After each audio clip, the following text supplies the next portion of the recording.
Frères et sœurs, bonjour. Alors, pour notre partage de cet après-midi, nous avons un thème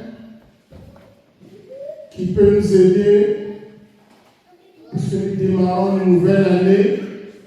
Pour démarrer cette nouvelle année, donc nous avons un thème à partager, c'est-à-dire pour tout ce qui touche, tout ce qui concerne à la délivrance, qu'est-ce que nous avons besoin pour atteindre notre délivrance.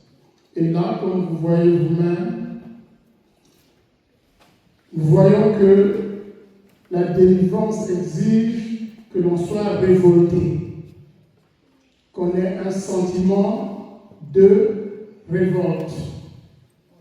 Et souvent, malheureusement, au lieu que nous soyons dans le sentiment de révolte, nous confondons souvent, nous sommes plutôt souvent dans l'émotion. Mais lorsqu'on est dans une guerre spirituelle, lorsqu'on a des attaques spirituelles, il ne faut pas être dans l'émotion, mais il faut être dans la révolte. Parce que l'émotion peut fonctionner comme un piège. Dis ça comme ça. L'émotion peut fonctionner comme un piège. Malheureusement, les chrétiens pensent que quand on est chrétien, il faut être doux, tout accepter, se laisser faire. C'est pas ça que les chrétiens pensent souvent.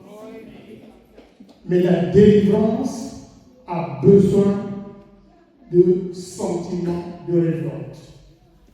Parce que là, on est dans une guerre, mais une guerre spirituelle.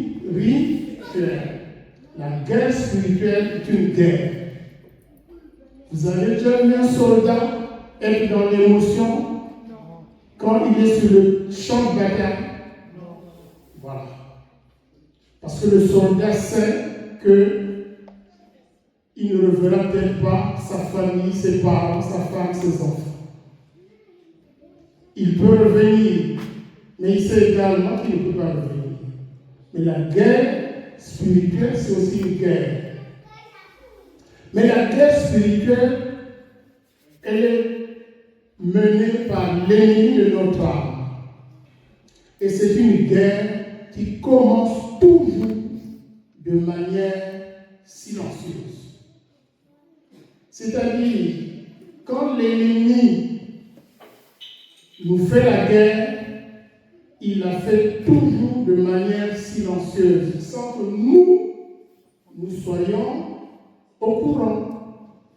Et lorsque nous sommes atteints, lorsqu'on reçoit un coup, on sursaute. Vrai ou faux?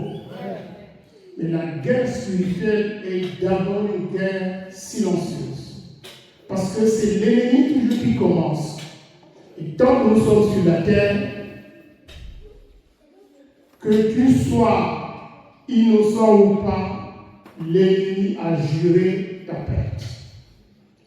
Donc, il nous faut avoir le sentiment de révolte, cette capacité d'indignation. C'est pour cela que nous allons essayer de voir que l'attitude, le sentiment de révolte exige une certaine attitude.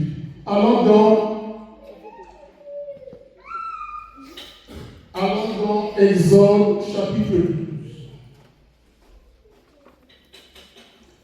C'est important d'avoir l'attitude. Gentil, c'est bien, mais pas dans une guerre spirituelle. Pas dans la guerre spirituelle. Lisons ensemble. Ici, oui. Voilà, chapitre 12, verset 11. Ici, on parle de délivrance. Le peuple d'Égypte, le peuple juif les Hébreux, Dieu va les délivrer de la main de Pharaon. Délivrance. Il va les faire sortir du pays d'Égypte pour les amener où? Dans la terre de Canaan, qu'on appelle la terre promise pour le lait et le miel. Donc, on se prépare à la délivrance. Voilà ce que Dieu leur demande. Avoir une attitude. Parce que l'attitude compte. Parce que l'ennemi, il est sur le champ de bataille, il voit, il observe. Si ton attitude est molle, si ton attitude est une attitude pleureuse, l'ennemi le voit, le ciel le voit. Donc, d'abord, l'attitude. Parce qu'il faut avoir un sentiment de révolte contre le mal, contre les œuvres du diable, contre les puissances des ténèbres, contre l'ennemi de ton âme. Il faut avoir un sentiment de révolte. Parce qu'un moteur peut être puissant, mais si vous n'avez pas mis du carburant dans votre moteur, même si le moteur est puissant, même si c'est un bolide qui passe en 2 secondes de 0 à 100 km, je ne citerai pas les marques pour ne pas faire de la publicité, donc même si c'est un bolide, la voiture ne démarre pas, ou elle démarre mais faiblement. Lisons. Quand vous le mangerez, vous aurez vos reins sains. C'est-à-dire que vous êtes en position de combat, vous avez déjà serré vos ceintures. Attitude. Vos souliers aux pieds. Attitude. Votre bâton à la main. Attitude. Ça veut dire que vous êtes déjà en position de combat, vous êtes prêt et debout. Debout. Et vous le mangerez comment? Calmement assis dans un banquet en train de siroter un bon vin et le causer, ou bien vous le mangerez à la hâte. C'est la part de l'Éternel. Donc, attitude. C'est la part de l'Éternel. Pesa en hébreu, c'est cette part-là que les Juifs, jusqu'aujourd'hui en 2025, fêtent. Dans l'évangile, Jésus aussi, on nous dit à la veille de la Pâque. C'est cette Pesa, c'est-à-dire traverser de la mer Rouge. L'Éternel va leur faire traverser la mer Rouge pour les sortir de l'esclavage. Délivrance. Donc vous voyez que là, Dieu leur demande déjà que quand tu veux avoir ta délivrance, je vais te faire sortir d'Égypte. Je t'arrache de la main de Pharaon. Mais adopte une attitude. Il faut avoir un sentiment de révolte. Il faut avoir cette capacité d'indignation quand vous voulez la délivrance. Si tu n'es pas indigné, si tu n'as pas une attitude, les autres vont prier pour toi. Mais toi, tu dois faire ta part. Oui, il y a des combats qu'on ne peut pas mener seul, c'est vrai.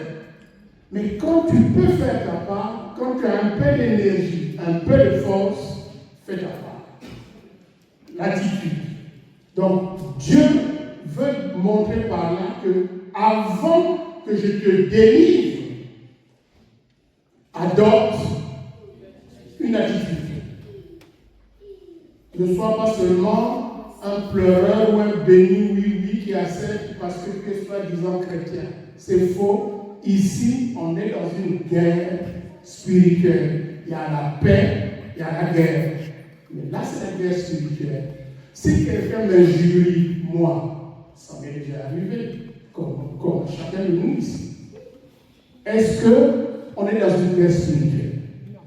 Non. Si quelqu'un m'injurie, ce n'est pas une guerre spirituelle. Mais ici, nous parlons de guerre spirituelle, donc de délivrance. si quelqu'un m'injurie, pourquoi je vais parler de délivrance? J'aurai mal, je demanderai à Dieu de le pardonner ou de me donner la force à moi de le pardonner. Mais là, nous sommes dans ce qu'on appelle la guerre spirituelle. Donc, nous allons dans Marc. Marc, chapitre 8, verset 33. L'attitude. Il faut avoir un sentiment de révolte quand vous cherchez la délivrance. C'est obligé. C'est obligé. Il ne faut pas être dans l'émotion, parce que l'émotion peut fonctionner comme un piège. Allons dans Marc. Lisons ensemble. Jésus, se retournant et regardant ses disciples, réprimanda Pierre et dit: Arrière de moi, Satan, car tu ne conçois pas les choses de Dieu, tu n'as que des pensées humaines. Voilà. Jésus annonce à ses disciples qu'il faudra partir à Jérusalem. Il annonce le programme qu'il est venu faire sur la terre. On va m'arrêter, on va me juger, on va cracher sur moi, ainsi de suite, on va me tuer. Que Pierre dit non, ce n'est pas possible. Parce que Pierre raisonne en humain. On est d'accord? Alors que Jésus a quitté son ciel de gloire. Il n'est pas venu faire du tourisme sur la terre, il n'en a pas besoin. Le ciel est plus beau. La gloire est au ciel, pas sur la terre, même s'il y a de belles plages. Mais Pierre n'a pas compris. Mais regardons. Mais Jésus se retourne et regarde ses disciples. C'est une attitude ou non? L'attitude. Il réprimande Pierre, alors que on sait tous ici que Jésus avait de très bonnes relations avec Pierre, oui ou non? C'était souvent lui le porte-parole des autres apôtres. Matthieu et les autres. Luc, non pas Luc. Matthieu et les autres, André, Jacques. Mais que fait Jésus? Est-ce qu'il est dans l'émotion? Non. Il réprimande, il regarde les disciples. C'est-à-dire pour leur faire comprendre que je ne joue pas, ce n'est pas sérieux. Il n'est pas dans l'émotion. Il réprimande Pierre et il dit à Pierre, en s'adressant à Pierre, qu'est-ce qu'il dit Jésus? Satan. Est-ce que vous ne voyez pas que Jésus a là une attitude où il ne fait pas dans l'émotion? Il n'est pas dans l'émotion là.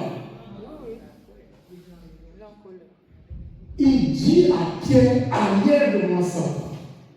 Mais toi et moi, nous sommes souvent dans l'émotion ou bien nous avons cette attitude? Soyons honnêtes. Nous sommes souvent dans l'émotion. Quand il s'agit d'une guerre spirituelle, on n'est pas dans l'émotion. On voit très bien là que Jésus n'est pas dans l'émotion. Il a dit à Pierre, avec qui il a de très bonnes relations, arrière de moi, Satan. Attitude. Parce que la guerre spirituelle n'est pas un jeu. Nous sommes maintenant en 2026. Nous voulons avoir une année bien. Nous voulons la délivrance. Vrai ou faux?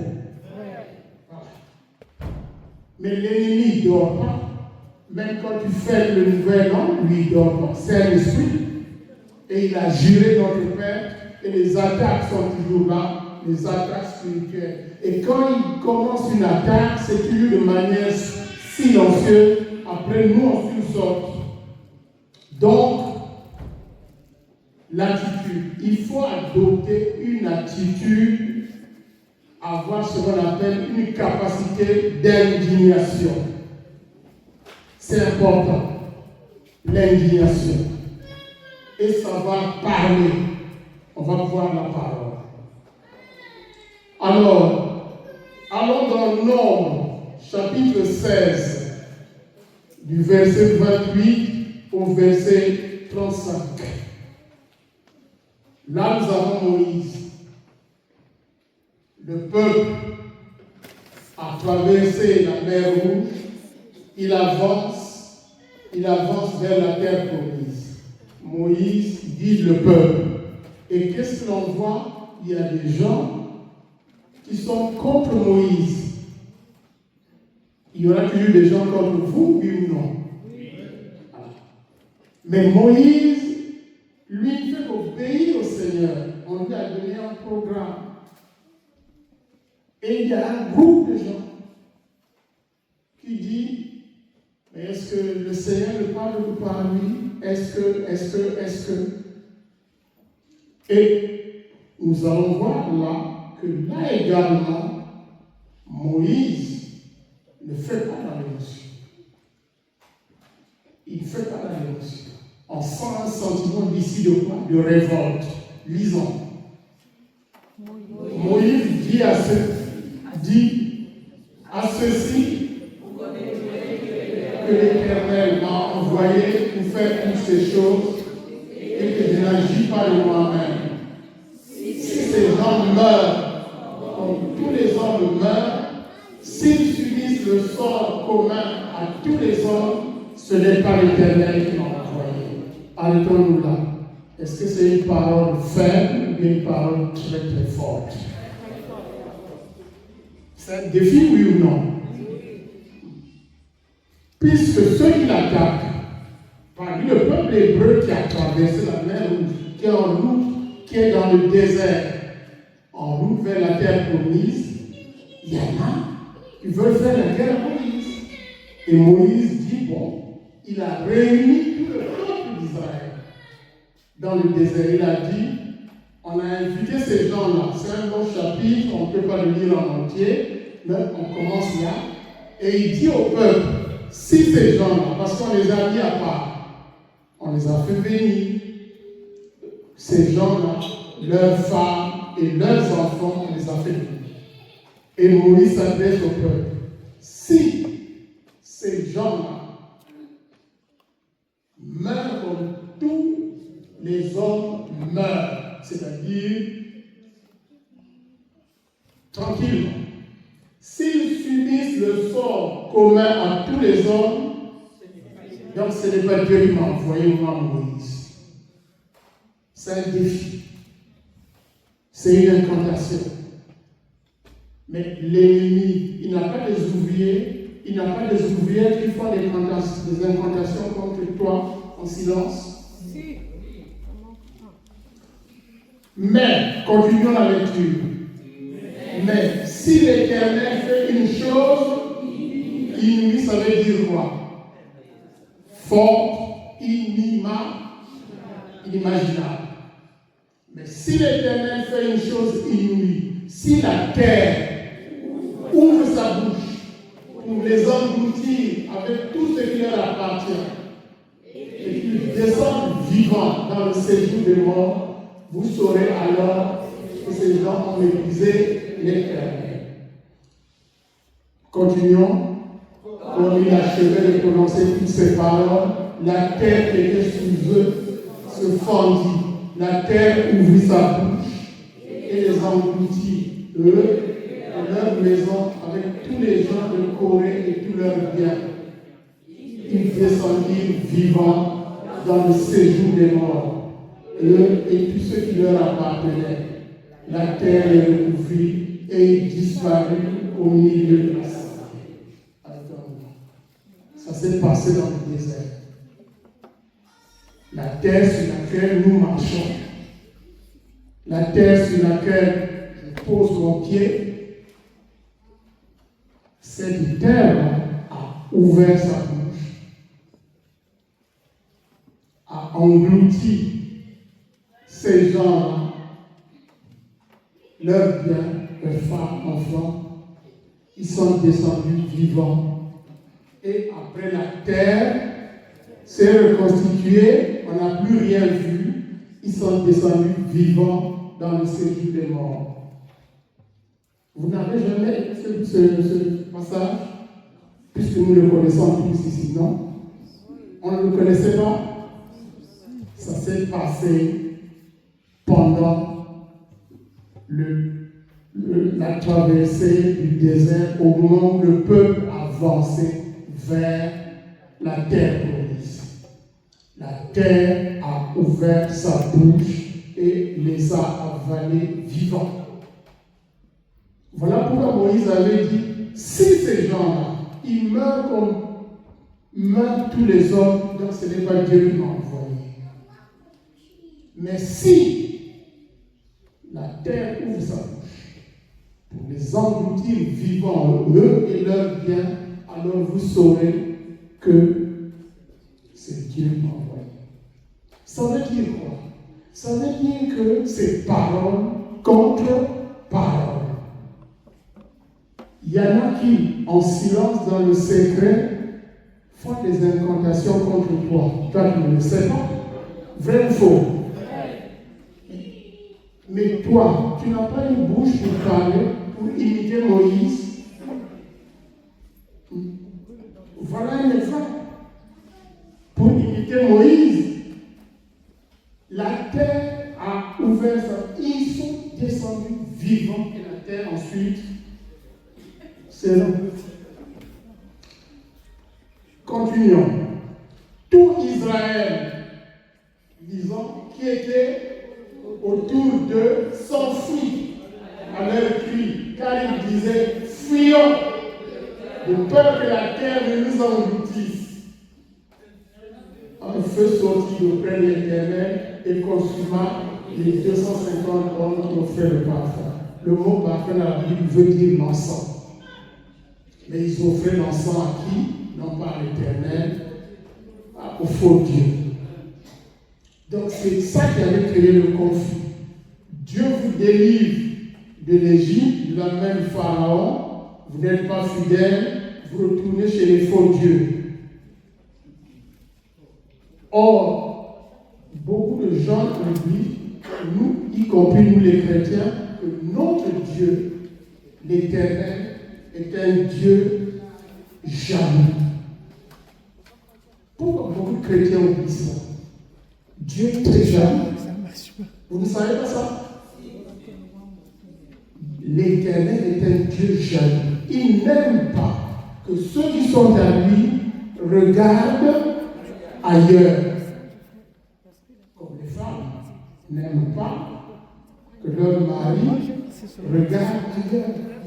Notre Dieu est un Dieu jaloux. L'Éternel est un Dieu jaloux. Donc, pour revenir ici, voilà ici une attitude. Moïse a parlé. Donc, nous avons là un exemple pour nous, pour parler aussi. Pour nous. Parce que nous avons des combats. Avant dans Matthieu 10, 28. Matthieu 10, 28. Que nous dit le Seigneur Jésus? Matthieu 10, 28. Lisons ensemble parce que c'est un verset, c'est le genre de verset dans la Bible, c'est le genre de verset dans la Bible qu'on lit sans faire attention en passant. Ce verset-là. C'est le genre de verset que l'on lit rapidement, sans même faire attention. On le lit, on a même déjà oublié, on passe. C'est un verset important. Lisons-le ensemble. C'est Jésus qui parle. Attendez, c'est quel verset là? Matthieu 10. C'est Matthieu 10, 28.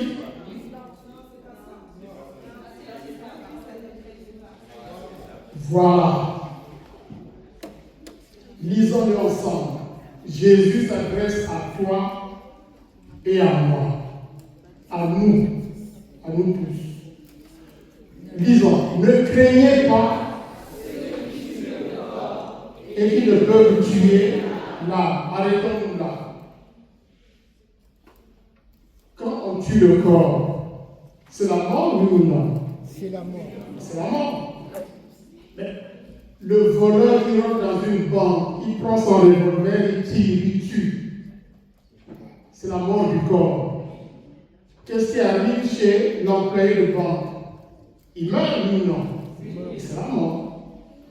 Mais Jésus dit, et qui ne peuvent tuer l'âme. Cela veut dire qu'il y a des gens qui peuvent tuer non seulement le corps, mais aussi l'âme. Voilà pourquoi j'ai dit tout à l'heure, c'est le genre de verset qu'on lit, on passe rapidement, on n'a même pas fait attention. Parce que si on tue le corps, Pierre a été tué. Pierre avait été tué à Rome. Mais on n'a pas tué son âme. Étienne a été tué. Et Paul, l'apôtre Paul, a participé à la mort d'Étienne. Mais à l'époque, Paul s'appelait Saul de Tarse. On a lapidé Pierre, et plutôt Étienne avec de Pierre. On a mis Pierre au milieu, et la foule des Juifs a pris de grosses pierres et jeté sur Étienne, qui est le premier martyr chrétien.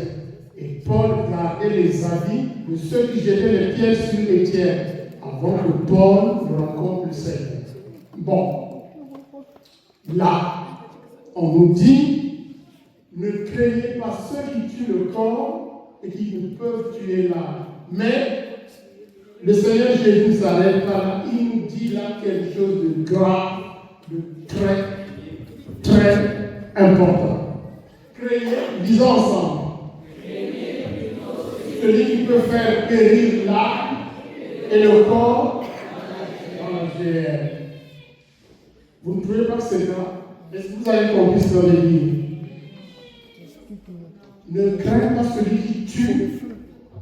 Il te tue et tu vas au ciel. C'est ça que Jésus veut dire. Mais même ça, je vous en supplie, quand il faut se défendre, il faut se défendre. On est d'accord? C'est-à-dire, quand vous êtes en danger et que vous avez l'occasion de vous défendre, ce n'est pas un péché de se défendre. Même l'apôtre Paul a failli être tué quand il était en route vers Rome. C'est grâce à son neveu, qu'on a fait sortir Paul, qu'on a sauvé. Donc, Paul aussi a besoin de se défendre. Tu dois défendre ta vie. Voilà pourquoi je dis par exemple, imaginons que vous soyez en danger et que le Seigneur vous donne une occasion de fuir, d'échapper au danger. Mais vous vous dites, non, moi je suis chrétien, ce n'est pas grave, j'attends que Dieu agisse. Je vous pose la question. Dieu est content? Hein? Dieu n'est pas content. Il y a une occasion. Vous voyez, vous êtes en danger. L'occasion est là. Comme ça a été le cas de Paul. Son neveu a tout fait. L'occasion est là. Vous profitez de l'occasion.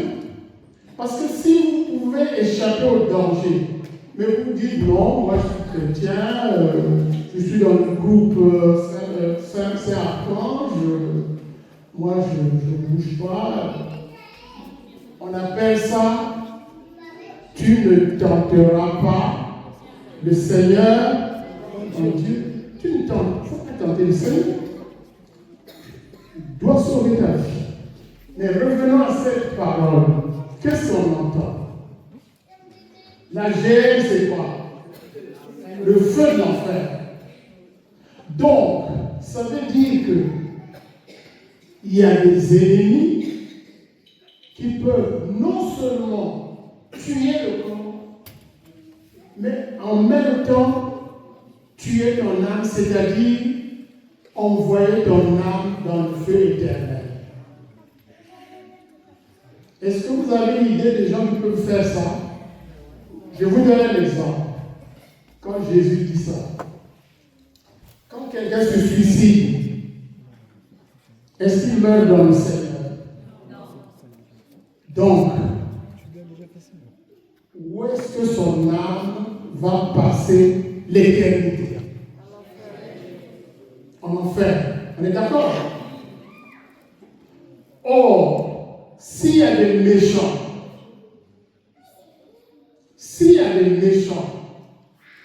qui manipulent son esprit pour le pousser au suicide, qu'est-ce qui va se passer? Il y a deux choses. Il va se jeter sur un train ou sur un pont dans la rivière, donc il y a la mort du corps. On est d'accord? Mais il y aura quelle autre mort après? La mort de l'âme. Il a été manipulé par des méchants. Parce qu'il a subi une attaque spirituelle. C'est ça que Jésus veut dire. Donc, il a été manipulé, on l'a poussé au suicide. Donc, il meurt, mais en même temps, il perd le salut. Son âme prend une autre direction. C'est ça que le Seigneur veut dire. Donc, cela veut dire quoi pour le Seigneur? Que cette catégorie de méchants existe. Vrai ou faux? C'est ça qu'il veut dire. Il manipule quelqu'un comme une femme. Il y a eu à Paris des femmes prostituées dans des forêts autour de Paris qui se sont fait éventrer le ventre. Soit par des clients, soit par des gens mentalement dérangés. Mais une prostituée, en pleine prostitution, qui se fait éventrer le ventre et qui meurt. Selon vous, est-ce qu'elle meurt dans le Seigneur? Ayez peur de ceux qui peuvent faire périr le corps et l'âme, envoyée dans le feu de l'enfer. Donc, cela veut dire que il existe ce genre d'ennemi. Mais devant ce genre d'ennemi, il n'y a pas un sentiment de révolte chez toi. Devant ce genre d'ennemi, tu n'as pas une capacité d'indignation. Devant ce genre d'ennemi, tu ne te mets pas debout. Voilà pourquoi, pour finir, à la lumière de ce que nous voyons, j'ai dit l'émotion peut être un piège.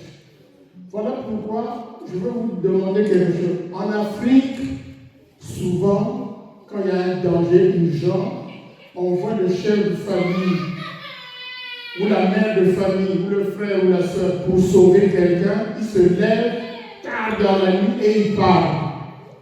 Il y a des Africains ici. Est-ce que ce que je dis est vrai ou faux? Il y a un danger dans la famille.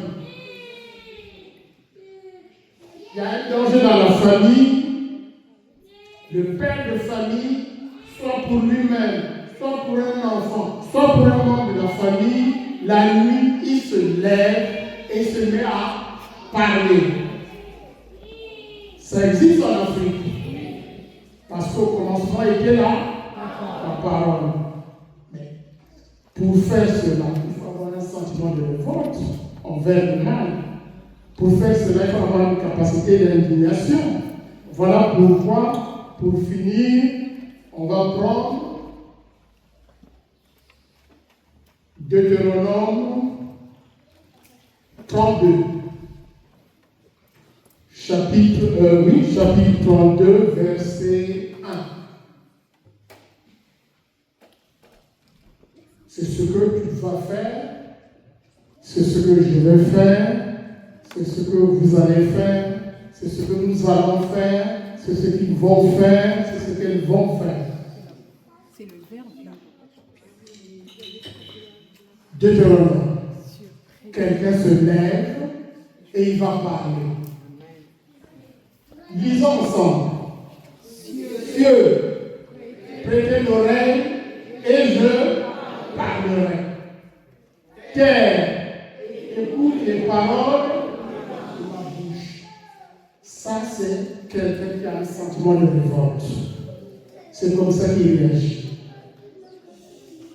Quand quelqu'un a un sentiment de révolte, il se lève et il regarde le ciel. Et il dit, cieux, prêtez l'oreille. Moi, Antoine, je vais parler. Terre, sur laquelle je pose mon pied, sur laquelle je marche, sur laquelle je me mets debout. Terre qui me donne des légumes, terre qui donne l'eau à boire. Écoute, je vais parler, écoute les paroles de ma bouche. Voilà pourquoi j'ai dit, en Afrique en général, quand le chef de famille est fâché, quand la mère de famille est fâchée, parce qu'il y a une attaque, parce qu'elle sent qu'il y a une guerre spirituelle, il se lève et il parle, souvent la nuit. Et il parle fort, même les murs de la maison absorbent les paroles. Voilà la réaction de quelqu'un qui a un sentiment de révolte. Cieux, c'est au singulier ou au pluriel? Parce qu'il y a le ciel apostolique. Donc il s'adresse non pas seulement au ciel que l'on voit, c'est-à-dire le soleil, la lune, les étoiles et tout ça, mais le ciel aussi où existe le Seigneur, où il y a Dieu, où il y a les anges, les archanges, les séraphins, les chérubins. C'est au pluriel, cieux. Donc, ça c'est quelqu'un qui cherche la délivrance. Cieux, prête l'oreille. Moi, Julien, je vais parler. Terre, écoute les paroles de moi, Bernadette, je vais parler. Amen. Amen.